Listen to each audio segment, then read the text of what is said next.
നിലവിലതിനെ കുറിച്ച്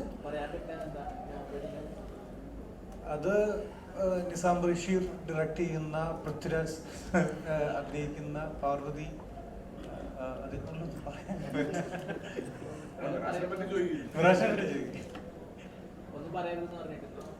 ആ എഗ്രിമെന്റ് എഴുതുമ്പോ പറയും, പറഞ്ഞിട്ടുണ്ടെങ്കിൽ പിന്നെ ബാക്കി സാലറി തരൂല. എന്ത് പ്രതീക്ഷിക്കാം?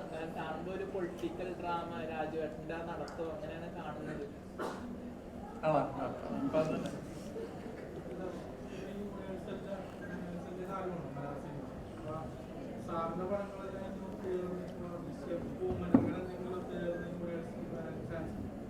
അറിയില്ല, ഞാൻ അങ്ങനെ യൂണിവേഴ്സൽ ഉണ്ടാക്കാനൊന്നും തീരുമാനിച്ചിട്ടില്ല. പക്ഷെ ഒരു സബ്ജക്റ്റ് വർക്ക് ചെയ്യുമ്പോൾ ഞാൻ നേരത്തെ പറഞ്ഞു, ഞാനൊരിക്കലും ഇന്നത് ചെയ്യണം എന്ന് പ്ലാൻ ചെയ്തിട്ട് ഇറങ്ങാറില്ല. ഒരു സബ്ജക്റ്റ് വരുമ്പോൾ അതിനകത്ത് സാധ്യത ഉണ്ടെങ്കിൽ ഞാൻ ഉപയോഗിക്കും. ഇപ്പം ഞാനൊരു സബ്ജക്റ്റ് എടുത്ത് നോക്കുക, അപ്പോൾ എനിക്ക് തോന്നുവാണ് ജോർജുട്ടീനെ കൊണ്ടുവരാം, ഗിരീനെ കൊണ്ടുവരാം, സാമലേസിനെ കൊണ്ടുവരാം എന്നൊക്കെ തോന്നിയാൽ ഞാൻ ചെയ്യുമായിരിക്കും. എനിക്കറിയില്ല. പക്ഷേ അതിന് വേണ്ടിയിട്ടല്ല ഇവരെല്ലാം കൂടെ ഒന്നിച്ച് ഞാനൊരു ഐറ്റം ഉണ്ടാക്കാൻ പോയി. എനിക്ക് അറിയില്ല, ഞാൻ ബേസിക്കലി സത്യം അത് അറിയില്ല.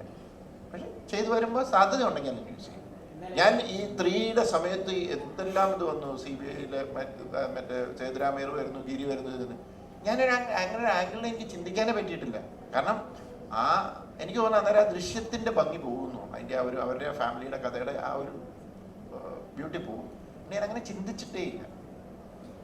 കോമനിലെ ഗിരി സ്പെഷ്യൽ ടാസ്ക് ഫോഴ്സിൽ വരെ എത്തി നോക്കുന്നു. അതിന് ഇനി അങ്ങോട്ടേക്ക് എവിടെയാ പോസ്റ്റിംഗ് പുള്ളി കിട്ടിയത്?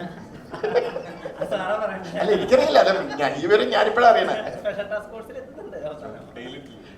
അല്ല പുള്ളി പോകും, പുള്ളി കിട്ടിയല്ലേ ഉള്ളൂ. പുള്ളി പോയെന്ന് ഉറപ്പില്ല. കാരണം അവിടെ അതിനൊക്കെ നല്ല മോഷണം നടത്താനുള്ള സാധ്യതകൾ നിൽക്കുക. അതൊക്കെ ശരിക്കും പറഞ്ഞാൽ ആ ക്യാരക്ടറൊക്കെ വേണമെങ്കിൽ നമുക്ക് ഇനിയും സാധ്യതകളുള്ളതാണ്. അപ്പൊ അങ്ങനെ ചില സംഭവങ്ങൾ വരുമ്പോൾ ചിലപ്പോൾ നമ്മൾ ആലോചിക്കും. അല്ല, നമ്മൾ പറഞ്ഞിട്ടുണ്ടായിരുന്നു എന്തെങ്കിലും സാധ്യതയുണ്ട് തീർച്ചയായിട്ടും. കാരണം അത് നല്ലൊരു ക്യാരക്ടർ. ഇപ്പം ഇവിടെ എല്ലാവരോടും ക്യാരക്ടറൈസേഷൻ ചോദിക്കുമ്പോൾ ഒന്നും പറയാൻ പറ്റുന്നില്ല എന്നൊക്കെ പറയുന്നത്. അപ്പം ചിലപ്പോൾ നിങ്ങൾ വിചാരിക്കും ഭയങ്കരമായ സസ്പെൻസോ ഇതാണ്. അതുകൊണ്ടല്ല.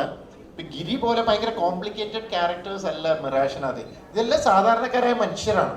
അവരുടെ ലൈഫിലേക്ക് ഓരോരോ പ്രശ്നങ്ങൾ വരുമ്പോൾ അവരെങ്ങനെ റിയാക്ട് ചെയ്യുന്നു, അതുകൊണ്ടുണ്ടാകുന്ന പ്രശ്നങ്ങൾ എന്ത്, അതിൻ്റെ അനന്തരഫലങ്ങൾ എന്ത്, അതാണ് മിറാഷ്. അപ്പോൾ ഇവരോടിപ്പം ഹക്കീമിനോട് ക്യാരക്ടർ എന്ന് ചോദിച്ചു കഴിഞ്ഞാൽ എന്ത് പറയാനും, ഒരു എൻ്റെ ഫിനാൻഷ്യൽ കൺസൾട്ടൻസിയിൽ വർക്ക് ചെയ്ത ഒരാളാണ്. അയാളുടെ ലൈഫിലേക്ക് ഒരു പ്രശ്നം വന്നു, അയാൾ അതിൻ്റെ ഓട്ടത്തിലാണ്, അതിനപ്പുറത്തേക്കൊന്നുമില്ല. അപ്പം അങ്ങനെ ഒരു കോംപ്ലിക്കേറ്റഡ് ക്യാരക്ടറൈസേഷൻ ഉള്ളൊരു ഇതല്ല മിറാഷ്. പക്ഷേ ഗിരി എന്ന് പറയുന്നത് സ്പെഷ്യലാണ്. ഗിരി ഭയങ്കര സ്പെഷ്യലാണ്. അതുകൊണ്ട് തന്നെ അതിനെ നമുക്ക് പല രീതിയിൽ എങ്ങോട്ട് വേണമെങ്കിലും കൊണ്ടുപോകാനുള്ള സാധ്യതകളുണ്ട്. അതുകൊണ്ട് കൃഷ്ണമാനോട് ഞങ്ങൾ പറഞ്ഞിട്ടുണ്ട്, ഇടയ്ക്കിടയ്ക്ക് ഞാൻ ചോദിക്കാറുണ്ട്. കാരണം എനിക്ക് വളരെ പ്രിയപ്പെട്ട ഒരു ക്യാരക്ടറാണത്.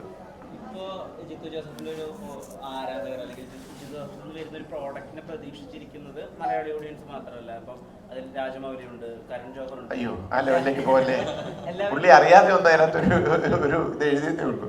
അത്രയും പ്രതീക്ഷകളുണ്ടാവും. ഇവരൊക്കെ കാണാൻ പോകുന്ന സിനിമയാണ് ഞാൻ ഉണ്ടാക്കുന്നത്. ആ ടെൻഷനെ എങ്ങനെ കട്ട് ഓഫ് ചെയ്യുന്നത്? ഞാനിപ്പോൾ മിറാജ് ഇറക്കുമ്പോൾ രാജമൗലി ഒന്ന് കാണുന്നുണ്ട്. ഞാൻ കുറച്ചുകൂടെ ഭൂമിയിൽ ജീവിക്കുന്ന ഒരാളാണ്. അത് അങ്ങനെ തന്നെ ജീവിച്ചു ഞാൻ പോവുകയാണ്. അതുകൊണ്ട് ഞാനൊന്നും അദ്ദേഹത്തിന് ദൃശ്യം 2 കണ്ടപ്പോൾ ഇഷ്ടപ്പെട്ടു. അത് കഴിഞ്ഞ ദൃശ്യം കണ്ട് എന്നെ ഫോണിൽ വിളിച്ചു. അപ്പോൾ ഞാൻ മെസ്സേജ് ഇത് ചെയ്തു. അത് അദ്ദേഹം സിനിമ കണ്ടു. ഇന്നേരത്തെ ഇപ്പം നാളെ ഞാൻ ചെയ്യുന്ന എല്ലാ സിനിമകളും അദ്ദേഹം കാണണമെന്ന് നിർബന്ധമൊന്നുമില്ല. അപ്പം ഞാൻ കുറച്ച് ഗ്രൗണ്ടഡ് ആയിട്ട് സമാധാനമായിട്ടൊക്കെ ജീവിച്ചു പോവുകയാണ്. അങ്ങനെ പോയാൽ പോരെ.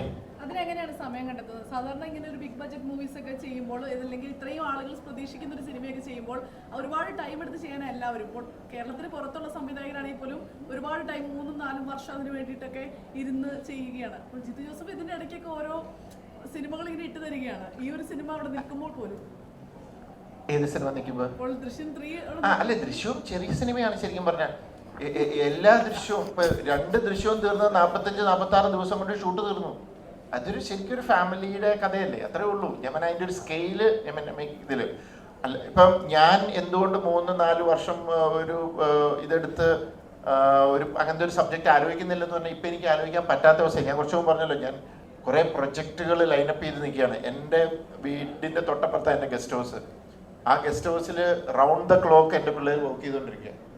2 പടത്തിൻ്റെ പോസ്റ്റ് പ്രൊഡക്ഷനും 2 പടത്തിൻ്റെ പ്രീ പ്രൊഡക്ഷനും നടക്കുകയാണ്. ഇതിൻ്റെ ഇടയ്ക്ക് ഒരു തെലുങ്ക് പടത്തിൻ്റെ റൈറ്റിംഗ് നടക്കുന്നുണ്ട്. ഇങ്ങനെ ഇത് ഞാനല്ല എഴുതുന്നത്. അപ്പം ഇതിങ്ങനത്തെ പ്രോസസ്സ് പോയിക്കൊണ്ടിരിക്കുമ്പോൾ എനിക്കൊരു വലിയ പ്രൊജക്റ്റ് എടുത്ത് ഞാൻ ഇത്രയും ഇതിൻ്റെ കൂടെ നിൽക്കുന്ന റൈറ്റേഴ്സ് അല്ലെങ്കിൽ ഇൻഡസ്ട്രിയിൽ നിൽക്കുന്ന പ്രൊഡ്യൂസേഴ്സിനെ എല്ലാം ഞാൻ തള്ളിക്കളഞ്ഞിട്ട് വലിയൊരു പ്രൊജക്റ്റിലേക്ക് ചാടേണ്ടി വരും. അപ്പോൾ പിന്നെ 2 കൊല്ലം മാറും. അപ്പോൾ ഇവരെന്ത് ചെയ്യും? അപ്പം അതാണ് എൻ്റെ സിറ്റുവേഷൻ. അപ്പോൾ പിന്നെ എനിക്ക് ഞാനിപ്പോഴും പറയുമല്ലോ, എന്നെ ഡയറക്ടറോ റൈറ്ററോ ഒന്നും വിളിക്കുന്നത്, ഞാനൊരു സ്റ്റോറി ടെല്ലറാണ്. എനിക്കിങ്ങനെ കഥകൾ പറയുന്നത് ഭയങ്കര ഇഷ്ടമാണ്, കൊച്ചു കൊച്ചു കഥകൾ. അതാ ഞാൻ പറഞ്ഞ പിള്ളേരുടെ സിനിമ പറഞ്ഞത് ഞാൻ പറഞ്ഞില്ലേ, എനിക്ക് ഭയങ്കര ആഗ്രഹമാണത്. അതിലാണ് എൻ്റെ കിക്ക്, എൻ്റെ സന്തോഷം. എനിക്ക് ഇഷ്ടമുള്ള സാധനമായിട്ട് ഞാൻ വർക്ക് ചെയ്യുന്നു. ഈ ദൃശ്യം 2-ന് ശേഷം തുഷാറിന്റെ വാക്കുകൾക്ക് വിശ്വാസം വരുന്നില്ല. ചെറിയ പടമാണെന്ന് പറഞ്ഞാലും ഓട്ടോമാറ്റിക് അല്ല, ഞാൻ ചെറിയ പടം എന്ന് ഉദ്ദേശിച്ചത് ബഡ്ജറ്റ് വൈസ്. എനിക്ക് തോന്നുന്നില്ല ദൃശ്യം 2-ന്റെ ചിലവുണ്ടാവുമോ ദൃശ്യം 3-ക്ക് എനിക്ക് സംശയമുണ്ട്. റെമ്യൂണറേഷൻസ് മാറ്റി വെച്ചാൽ മേക്കിങ്ങിന്. കാരണം അങ്ങനെയാണ് അതിൻ്റെ ഇത്. അതാണ് ഞാൻ ഉദ്ദേശിച്ചത്. പടം ഓടി വേറെ ലെവലിലേക്ക് പോകുന്നത് അത് ദാറ്റ്സ് എ ഡിഫറെന്റ് തിങ്. ഞാൻ അതിൻ്റെ ഒരു ബഡ്ജറ്റും നമ്പർ ഓഫ് ഡേയ്സ് 45 ദിവസം. ഇപ്പോൾ ബാക്കി ഇപ്പോൾ ഈ പറഞ്ഞാൽ 3 ARM പോലെ ലോക പോലെയുള്ള സിനിമകളൊക്കെ അവർ എത്ര നാളത്തെ അവരെ പ്രയത്നവും എത്ര അത് ഹെവി കണ്ടന്റ് ആണ്, ഹെവി മേക്കിംഗ് ആണ്, അങ്ങനെയാണ്. എൻ്റെ ഈ പടങ്ങളൊക്കെ കൊച്ചു കൊച്ചു. അതുകൊണ്ടേ ഞാൻ പറഞ്ഞത് കൊച്ചു സിനിമയാണെന്ന് പറയുന്നത്.